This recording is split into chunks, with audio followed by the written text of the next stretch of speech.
A very warm welcome to the teaching for the parish evangelization cells.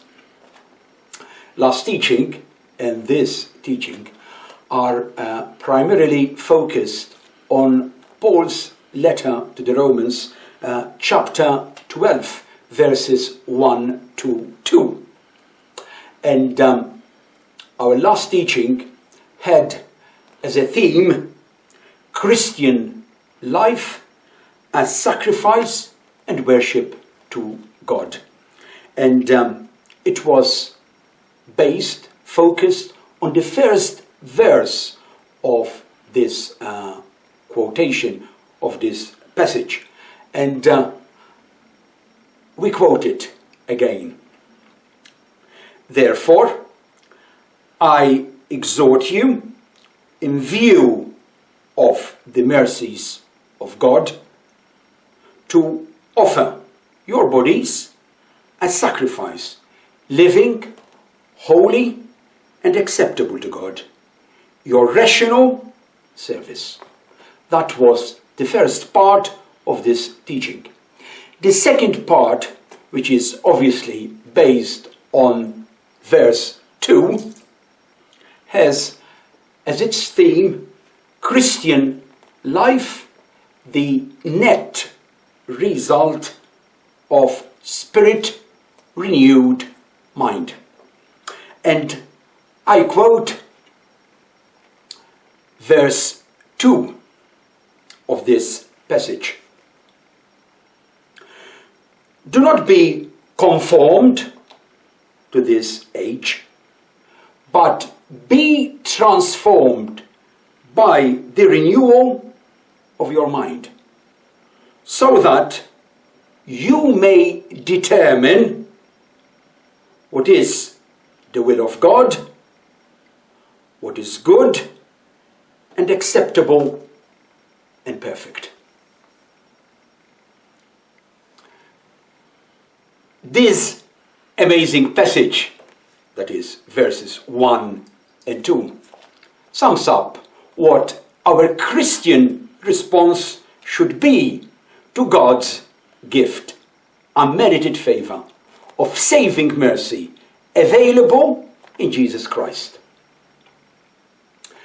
We have seen in the first part of the teaching that Paul in verse 1 visualizes our Christian life as real sacrifice and worship to God. It is simply the joyous offering of our whole existence to God, whose mercy has come all the way to encounter us in Jesus Christ, his Son.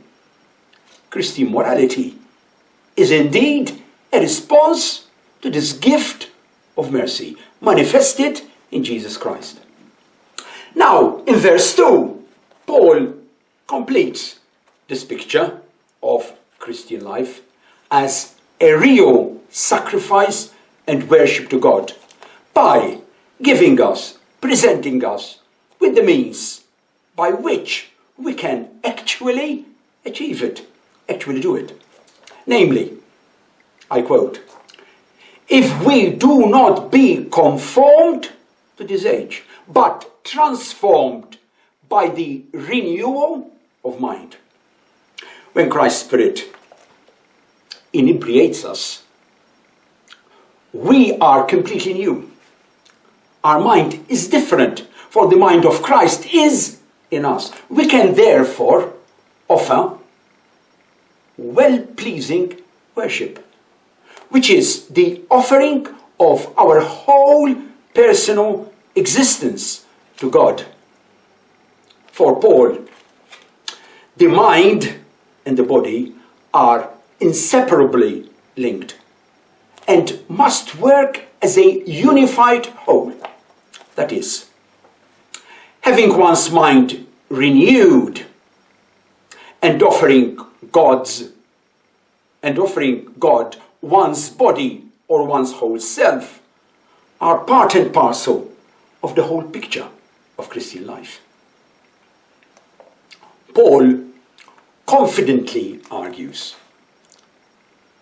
that this completely new personality at the deepest level of thinking, willing, and behavior, metamorphosis and inward transformation, is the end result of our mind renewal,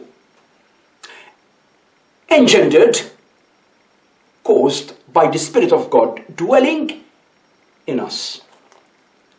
A spirit-renewed mind empowers us to discover, find out, discern, approve what God desires, which brings forth then a good, acceptable, well-pleasing, and perfect way of life. As someone who has got the ministry of preaching, as a preacher, I may be tempted to fall into a legal approach to Christian ethics, Christian morality, by focusing primarily on commandments as laid down in Scripture and authoritatively interpreted by the Church. By doing so, I give the false impression that Christian morality consists in conformity with these or with those commandments. As a result, Christians tend to lead a double life. That is to say, we are Christian in that behavior for which we have been taught laws, but essentially secular, worldly, in those areas of life not touched by those laws. Let me give you an example. A Christian may not go for an abortion because she has been taught not to do that. But she may harbor racist attitudes or cheat on her taxes without batting an eyelid. In no way does Christian moral life involve conformity to an external set of laws and commands. That's, on the contrary, it is rather the offshoot, outgrowth of our spirit-led, renewed mind. If we live by the Spirit, Paul says, let us also walk by the Spirit. If the renewal of mind is as important as Paul says, then the goal of preaching of my ministry should be the formation of Christian minds. At the heart of the Christian moral life lies a reasoning mind determined to understand why human life is meant to be lived in one way rather than another. This, therefore, requires preaching that goes beyond teaching people what is right and wrong, and that instills an outlook, a worldview in people. There is no room, in other words, for moralisms. Paul's unshakable confidence in the mind of the believer comes as a consequence of his understanding of the Spirit's active work in producing such renewal in thinking.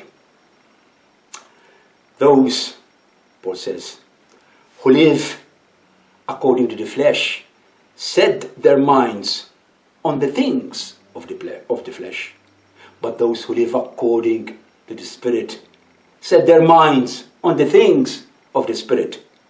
The mind that is set on the flesh is hostile to God, but you are not in the flesh, you are in the Spirit, since the Spirit of God dwells in you.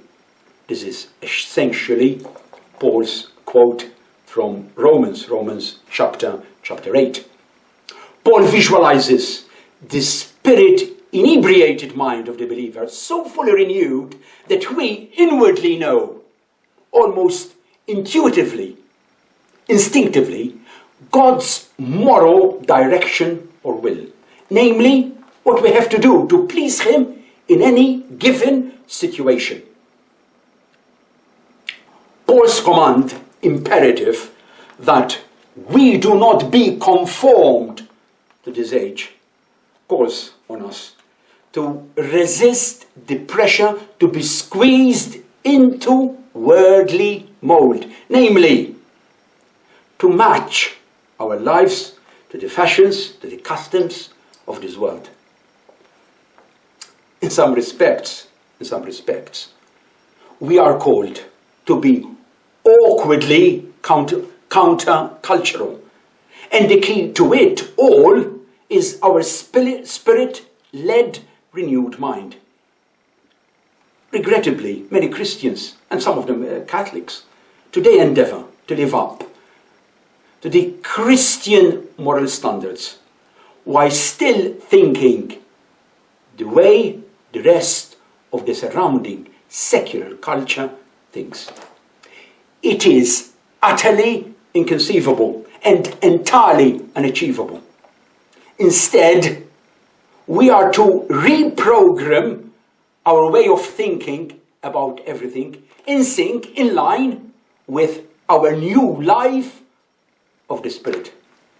Needless to say, this mental harmonization and remodeling does not happen instantaneously, but is a lifelong process by which our way of thinking is to echo God's way of thinking. The ruts of the old life are not always easy to get out of. It's my experience anyway. Some of our ways of thinking are deeply ingrained, embedded, and they will not disappear overnight.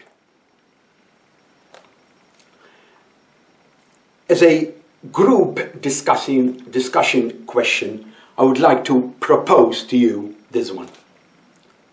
What are we feeding into our minds?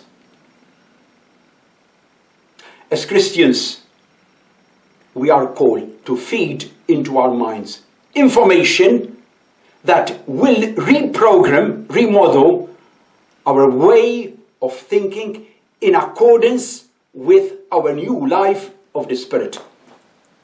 If our minds are being fed round the clock, 24/7, with secular information, it will be a wonder if our minds are not fundamentally secular.